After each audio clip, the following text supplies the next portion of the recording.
नमस्कार, जय हिंद साथियों। एग्जाम छत्तीसगढ़ में आप सभी का स्वागत करता हूं। लुसेंट सामान्य विज्ञान के भौतिक विज्ञान की यह क्लास जो है 2 है। अगर आपने इससे पहले के क्लास नहीं देखे होंगे तो उनका लिंक आपको डिस्क्रिप्शन में मिल जाए। तो चलिए आज की क्लास शुरू करते हैं। 31 नंबर पर है हमारा, सड़क पर चलने की अपेक्षा बर्फ़ पर चलना कठिन है, क्यों? ऑप्शन ए, बर्फ़ सड़क से सख्त होती है। बी, सड़क बर्फ़ से सख्त होती है। सी, जब हम अपने पैर से धक्का देते हैं तो बर्फ़ कोई प्रतिक्रिया व्यक्त नहीं करती। या डी में है, बर्फ़ में सड़क की अपेक्षा घर्षण कम होती है। अपना सही उत्तर टिक कीजिएगा। तो सड़क पर चलने की अपेक्षा बर्फ़ पर चलना कठिन है, क्योंकि बर्फ़ में सड़क की अपेक्षा घर्षण कम होता है। विकल्प डी हमारा सही होगा। चलिए अगला क्वेश्चन है, एक नदी में चलता हुआ जहाज समुद्र में आता है, तब जहाज जो है ए का स्तर सब पहले जीतना होगा, बी थोड़ा ऊपर आएगा, या सी थोड़ा नीचे आएगा, या डी ऊपर या नीचे होगा, जो उसमें पड़े हुए भार पर निर्भर करता है। तो सही उत्तर क्या होगा? एक नदी में चलता हुआ जहाज समुद्र में आता है, तब जहाज जो है थोड़ा ऊपर जाएगा। ठीक है, विकल्प बी हमारा सही हो जाएगा। अगला क्वेश्चन है, लोहे की कील पारे में क्यों तैरती है जबकि यह पानी में डूब जाती है? ए, लोहे की पारे से रासायनिक क्रिया की प्रवृत्ति पानी की तुलना में कम होने के कारण। बी, लोहे का भार पानी से अधिक है तथा पारे से कम है। सी, लोहे का घनत्व पानी से अधिक है तथा पारे से कम। या डी, पारा पानी से भारी है। अपना उत्तर टिक कीजिएगा। तो सही उत्तर क्या होगा? विकल्प सी, लोहे का घनत्व पानी से अधिक है तथा पारे से कम है। अगला क्वेश्चन, पानी का घनत्व अधिकतम होता है 100 डिग्री सेल्सियस पर, 4 डिग्री सेल्सियस पर, या 0 डिग्री सेल्सियस पर, या -4 डिग्री सेल्सियस पर। तो पानी का घनत्व अधिकतम होता है विकल्प बी 4 डिग्री सेल्सियस पर। विकल्प बी हमारा सही होगा। चलिए अगला क्वेश्चन, वस्तु की मात्रा बदलने पर अपरिवर्तित रहेगा। वस्तु की मात्रा बदलने पर अपरिवर्तित रहेगा। आयतन, भार, द्रव्यमान, घनत्व। तो सही उत्तर क्या होगा? घनत्व। वस्तु की मात्रा बदलने पर अपरिवर्तित रहेगा घनत्व जो है। अगला क्वेश्चन है, समुद्र में प्लवन करते समय आइसबर्ग का कितना भाग समुद्र की सतह से ऊपर रहता है? 1/9 या 1/10 या 1/6 या 1/4। तो सही उत्तर क्या होगा? विकल्प है 1/9। अगला क्वेश्चन है, बर्फ के 2 टुकड़ों को आपस में दबाने पर टुकड़े आपस में चिपक जाते हैं, क्योंकि ए, दाब अधिक होने से बर्फ का गलनांक घट जाता है। बी, दाब अधिक होने से बर्फ का गलनांक जो है बढ़ जाता है।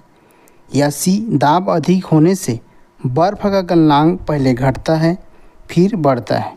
और डी में है, दाब और गलनांक में कोई संबंध नहीं है। तो क्या होगा सही उत्तर? विकल्प ये, दाब अधिक होने से बर्फ का गलनांक जो है घट जाता है। अगला क्वेश्चन है, हवाई जहाज से यात्रा करते समय पेन से स्याही निकलने लगती हैं। ए, वायुदाब में कमी के कारण, बी, वायुदाब में वृद्धि के कारण, सी, स्याही के आयतन में वृद्धि के कारण, या डी, अत्यधिक भार के कारण।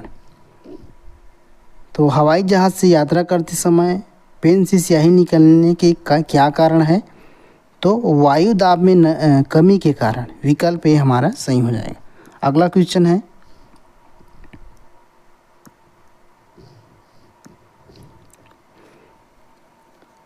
ऊंचाई की जगह पर पानी 100 डिग्री सेल्सियस के नीचे के तापमान पर क्यों उबलता है?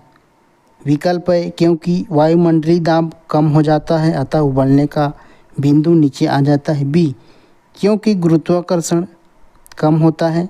सी, पर्वतों पर भारी हवाओं के कारण, डी उपर्युक्त में से कोई नहीं। तो सही उत्तर क्या होगा? ए, क्योंकि वायुमंडलीय दाब कम हो जाता है अतः उबलने का बिंदु नीचे आ जाता है। अगला प्रश्न है, साबुन के बुलबुले के अंदर का दाब ए वायुमंडलीय दाब से अधिक होता है, बी वायुमंडलीय दाब से कम होता है, सी वायुमंडलीय दाब के बराबर होता है, या डी वायुमंडलीय दाब का आधा होता है। तो सही उत्तर क्या होगा? विकल्प ए, वायुमंडलीय दाब से अधिक होता है। साबुन की बुलबुले के अंदर का दाब वायुमंडल दाब से अधिक होता है। अगला क्वेश्चन है, वायु दाब मापी की रीडिंग अचानक गिरावट। अचानक गिरावट इस बात का संकेत है कि मौसम स्थिर तथा शांत होगा, वर्षा युक्त होगा, ठंडा होगा या तूफानी होगा। तो विकल्प डी हमारा सही होगा, तूफानी होगा। वायु दाब की रीडिंग में अचानक गिरावट इस बात का संकेत है कि मौसम तूफानी होगा।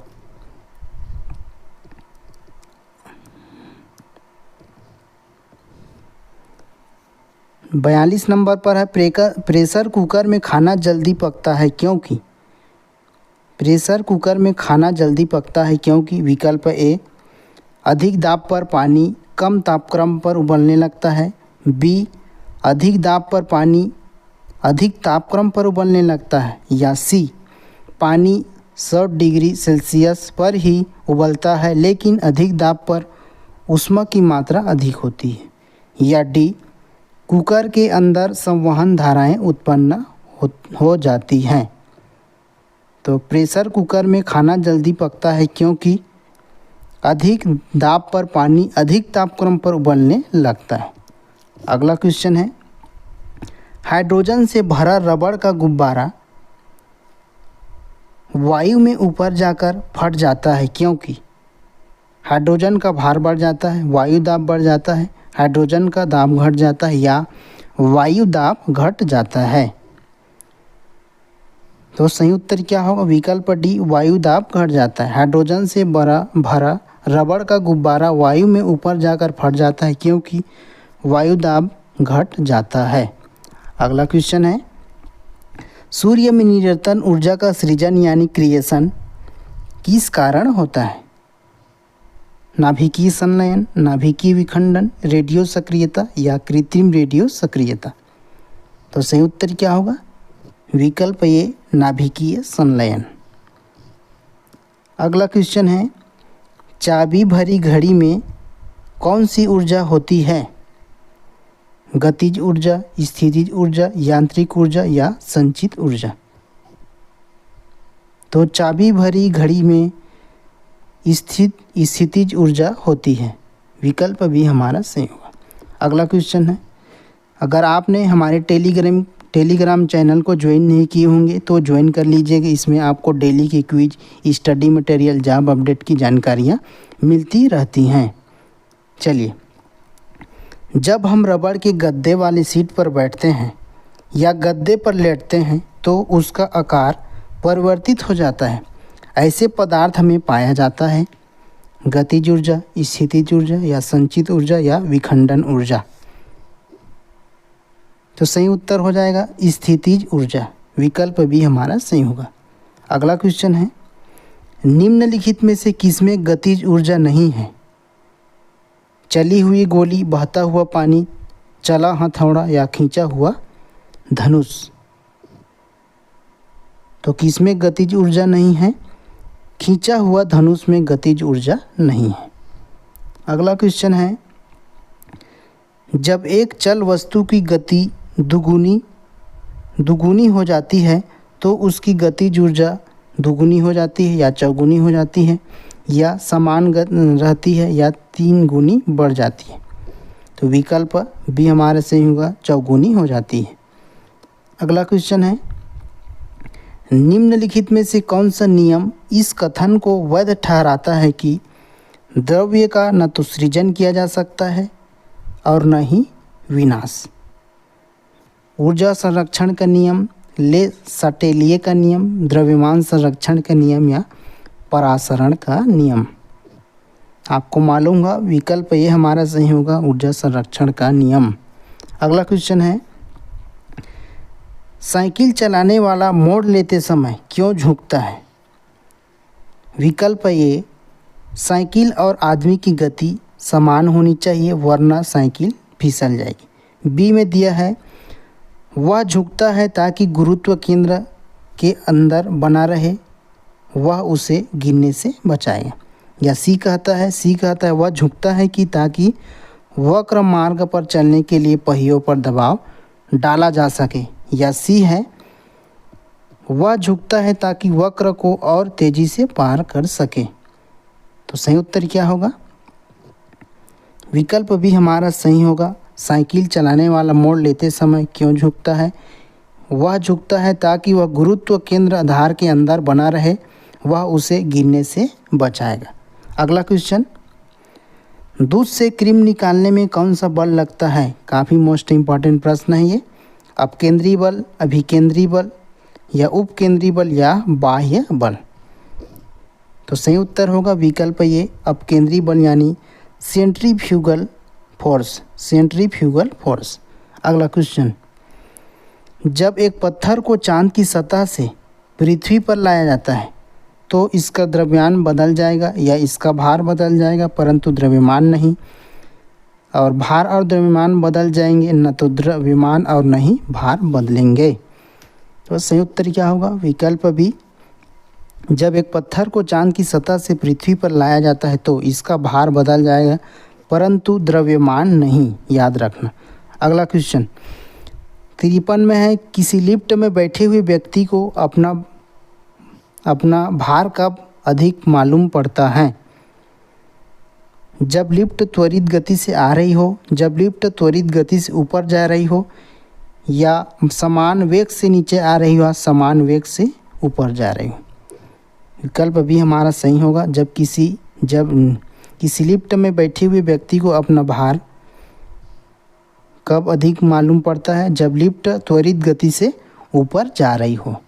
चलिए अगला, एक लिफ्ट में किसी व्यक्ति का प्रत्यक्ष भार वास्तविक भार से कम होता है जब लिफ्ट जा रही हो। त्वरण के साथ ऊपर, त्वरण के साथ नीचे, समान गति के साथ ऊपर या समान गति से नीचे। तो सही उत्तर क्या होगा? त्वरण गति के साथ नीचे। पृथ्वी के गुरुत्वाकर्षण बल का कितना भाग चंद्रमा के गुरुत्वाकर्षण के सबसे नज़दीक है? 1/5, 1/4 या 1/6 या 1/8? तो क्या होगा? विकल्प सी, 1/6। लोलक की कालावधि या टाइम पीरियड द्रव्यमान के ऊपर निर्भर बनता है, लंबाई के ऊपर निर्भर करता है, या समय के ऊपर निर्भर करता है, या तापक्रम के ऊपर निर्भर करता है। लोलक की कालावधि तो लंबाई के ऊपर निर्भर करता है। लोलक की कालावधि जो है उसके लंबाई के ऊपर निर्भर करता है। अगला, लोलक घड़ियाँ गर्मियों में सुस्त क्यों हो जाती हैं? गर्मियों के दिन लंबे होने के कारण, कुंडली में घर्षण के कारण, लोलक की लंबाई बढ़ जाती है जिससे इकाई दोलन में लगा हुआ समय बढ़ जाता है। टी, गर्मी में लोलक का भार बढ़ जाता है। तो सही उत्तर बताना होगा, लोलक घड़ियाँ गर्मियों में क्यों सुस्त हो जाती है? तो विकल्प हमारा सी होगा, लोलक की लंबाई बढ़ जाती है जिससे इकाई दोलन में लगा हुआ समय बढ़ जाता है। किसी सरल लोलक की लंबाई 4% बढ़ा दी जाए तो उसका आवर्तकाल 8% बढ़ जाएगा, 2% बढ़ जाएगा या 4% बढ़ जाएगा, या इनमें से कोई नहीं। तो विकल्प बी सही होगा, 2% बढ़ जाएगा। किसी सरल लोलक की लंबाई 4% बढ़ा दी जाए तो उसका आवर्तकाल जो है 2% बढ़ जाएगा। अगला क्वेश्चन है, पार्श्व विकृति तथा अनुदैर्ध्य विकृति के अनुपात को कहते हैं? पोइसो अनुपात, आयतन प्रत्यास्थता गुणांक, दृढ़ता गुणांक, यंग प्रत्यास्थता गुणांक। तो क्या कहेंगे उसे? पोइसो अनुपात। अगला है, वर्षा की बूंद गोलाकार होती है। काफ़ी मोस्ट इम्पॉर्टेंट प्रश्न है, क्यों होती है? ऑप्शन ए, सतही तनाव के कारण, बी, वायु के वातावरणीय घर्षण के कारण, सी गोल पृथ्वी की गुरुत्व के कारण या डी वर्षा जल की श्यानता के कारण। तो विकल्प हमारा सही होगा ए सतही तनाव के कारण। वर्षा की बूंद गोलाकार होती है सतही तनाव के कारण। यह क्लास आपको कैसा लगा हमें कमेंट सेक्शन में ज़रूर बताइएगा, ताकि हम इस सीरीज को कंटिन्यू लाते रहेंगे। फिर मिलते हैं अगले क्लास में, तब तक के लिए जय हिंद जय भारत।